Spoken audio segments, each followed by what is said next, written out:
ಜಗತಿ ಜಗತಿ ಶ್ರೀಧರ ಸ್ಮರಣಾಮೃತ ಶ್ರೀಧರ ಗಾನಾಮೃತ ಗುರುವಿನ ನಾಮಾಮೃತ ಮಾಡುವ ಬನ್ನಿ. ಗುಲ್ಬರ್ಗಕ್ಕೆ ಹೋಗಿ ಒಂದಷ್ಟು ದಿವಸ ಚಿಕ್ಕಮ್ಮನ ಮನೆಯಲ್ಲಿದ್ದರು. ಆ ನಂತರದಲ್ಲಿ ಮತ್ತೆ ಗುಲ್ಬರ್ಗ ನಗರಕ್ಕೆ ಬಂದು ಶಾಲೆಗೆ ಸೇರ್ತಾರೆ.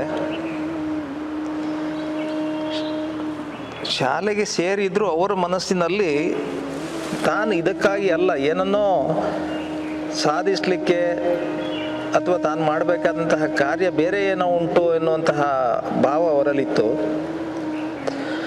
ಹಾಗಾಗಿ ಆದರೂ ಆ ಹಂತಕ್ಕಾಗಿ, ಅಂತಹ ಒಂದು ಸಂದರ್ಭಕ್ಕಾಗಿ ಕಾಯಬೇಕಾದಂತಹ ಸ್ಥಿತಿ. ಗುಲ್ಬರ್ಗದಲ್ಲಿ ವಿದ್ಯಾಭ್ಯಾಸವನ್ನು ಮತ್ತೆ ಪ್ರಾರಂಭ ಮಾಡಿದರು. ಪ್ರಾರಂಭ ಮಾಡಿದ ಮೇಲೂ ಒಂದಷ್ಟು ದಿನಗಳು ಹೋದ ಮೇಲೆ ಪುಣೆಯ ಮೂಲದವರೊಬ್ಬರ ಪರಿಚಯ ಆಗ್ತದೆ. ಪುಣೆಯ ಮೂಲದವರು ಪರಿಚಯ ಆದಾಗ ಅವರು ಒಂದು ಹೇಳಿದರು, ಪುಣೆಯಲ್ಲಿ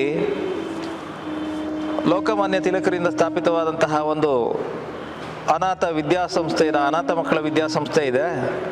ಅಲ್ಲಿಗೆ ಬೇಕಾದರೆ ನಾನು ಪರಿಚಯದ ಪತ್ರವನ್ನು ಕೊಡ್ತೇನೆ, ನನ್ನ ಪರಿಚಯದವರೇ ಇದ್ದಾರೆ, ಪತ್ರವನ್ನು ತಗೊಂಡೋಗಿ ಬೇಕಿದ್ರೆ ಅಲ್ಲಿಗೆ ಸೇರಿ ಅಂತ ಹೇಳಿದರು. ಆಯಿತು ಅಂತ ಹೇಳಿ ಅವರ ಪತ್ರ ಮುಖೇನವಾಗಿ ಪುಣೆಯತ್ತ ಪ್ರಯಾಣ ಮಾಡ್ತಾರೆ. ಪುಣೆಯಲ್ಲಿ ಹೋಗಿ ಇವರ ಪತ್ರವನ್ನು ಕೊಟ್ಟ ಕ್ಷಣದಲ್ಲಿಯೇ ಸುಲಭಕ್ಕೆ ಅಲ್ಲಿ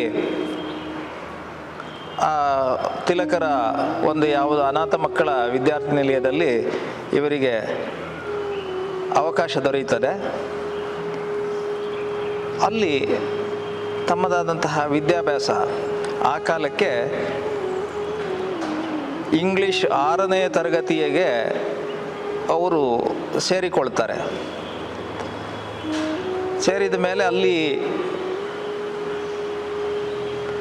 ಇವರಿಗೇನು ಅಂದರೆ ಇವರ ಜೀವನ ಸ್ಥಿತಿಯೇ ಬೇರೆ, ಅಲ್ಲಿಯ ಮಕ್ಕಳ ಜೀವನ ಸ್ಥಿತಿಯೇ ಬೇರೆ. ಇವರ ಪ್ರತಿನಿತ್ಯ ಇವರು ಹೇಗೆ ಅಂತ ಕೇಳಿದರೆ, ಮಧ್ಯಾಹ್ನದ ಊಟ ಅಂತಾದರೆ ಇವರು ಮಡಿಯನ್ನು ಉಟ್ಕೊಂಡೇ ಊಟಕ್ಕೆ ಹೋಗ್ತಿದ್ರಂತೆ. ಯಾರೋ ಪ್ರಶ್ನೆ ಮಾಡಿದರು, ವಿದ್ಯಾರ್ಥಿ ನಿಲಯದಲ್ಲಿ ಯಾರೋ ಮಾಡಿದ ಅಡಿಗೆ ನೀವು ಊಟ ಮಾಡಬೇಕಾದ್ರೆ ಮಡಿ ಉಟ್ರಿ ಏನು ಪ್ರಯೋಜನ ಅಂತ ಕೇಳಿದ್ರಂತೆ. ಆವಾಗ ಇವ್ರು ಹೇಳಿದ್ದು, ಯಾವುದನ್ನು ಊಟ ಮಾಡ್ತೇವೆ ಅಂತಾದರೂ ನಮ್ಮ ಆತ್ಮಶುದ್ಧಿಗೆ ಬೇಕಾಗಿ ನಾವು ಪರಿಶುದ್ಧರಾಗಿಯೇ ಊಟ ಕೂತ್ಕೊಳ್ಳೋದು ಒಳ್ಳೆಯದು, ಹಾಗಾಗಿ ನಾನು ಮಡಿ ಉಟ್ಕೊಂಡೆ ಊಟ ಮಾಡ್ತೇನೆ ಅಂತ.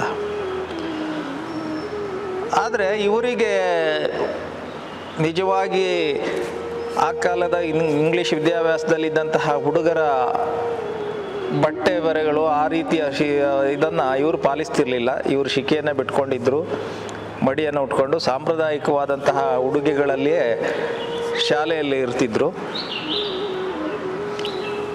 ಕಡೆಗೆ ಏನಾಯಿತು ಅಂತ ಕೇಳಿದರೆ, ಅವ್ರು ಯಾರೋ ಹೇಳಿದ್ದು ಹೌದು ಅಂತ ಅನ್ನಿಸ್ತು. ಈ ವಿದ್ಯಾರ್ಥಿ ನಿಲಯದಲ್ಲಿ ಮಾಡಿದ ಅಡುಗೆಯನ್ನು ಊಟ ಮಾಡೋದು ಯಾಕೆ, ಹಾಗಿದ್ರೆ ಮುಂದೆ ಏನು ದಾರಿ ಅಂತಾದರೆ ಮಧುಕರಿ, ಅಂದರೆ ಮನೆ ಮನೆಗೆ ಹೋಗಿ ಭವತಿ ಭಿಕ್ಷಾಂದೇಹಿ ಅಂತ ಕೇಳುತ್ತಾ ಆ ಭಿಕ್ಷಾನ್ನದಿಂದಲೇ ಜೀವನ ನಿರ್ವಹಣೆ ಮಾಡಬೇಕು ಅನ್ನೋ ತೀರ್ಮಾನಕ್ಕಾಗಿ ವಿದ್ಯಾರ್ಥಿ ನಿಲಯದ ಊಟವನ್ನು ಬಿಟ್ಟು ಮಧುಕರಿಯನ್ನೇ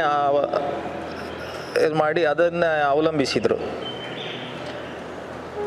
ಅಲ್ಲಿ ಏನಾಯಿತು ಅಂತ ಕೇಳಿದರೆ, ಇವರ ಜೊತೆ ಸಹಪಾಠಿಗಳು ಒಂದಷ್ಟು ಜನ ಮಧುಕರಿಯಲ್ಲಿಯೇ ತಮ್ಮದಾದಂತಹ ಜೀವನ ನಿರ್ವಹಣೆಗೆ ಮುಂದಾಗುತ್ತಾ ಇದ್ದರು.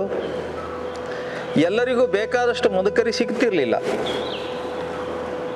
ಆವಾಗ ಇವರು ಆ ಎಲ್ಲ ಮಕ್ಕಳಿಗೆ ಬೇಕಾದಂತಹ ಮಧುಕರಿ ಅದನ್ನು ಇವರೇ ಸಂಗ್ರಹಿಸ್ಲಿಕ್ಕೆ ತೊಡಗಿದ್ರು. ದೂರ ದೂರಕ್ಕೆ ಹೋಗಿ ಆ ಮೂಲಕ ಸಿಕ್ಕಂತಹ ಮಧುಕರಿಯಲ್ಲಿ ತನ್ನವರಿಗೆ ಹಂಚಿಕೊಂಡು ತಾವು ಅದನ್ನು ಊಟ ಮಾಡಲಿಕ್ಕೆ ತೊಡಗಿದರು.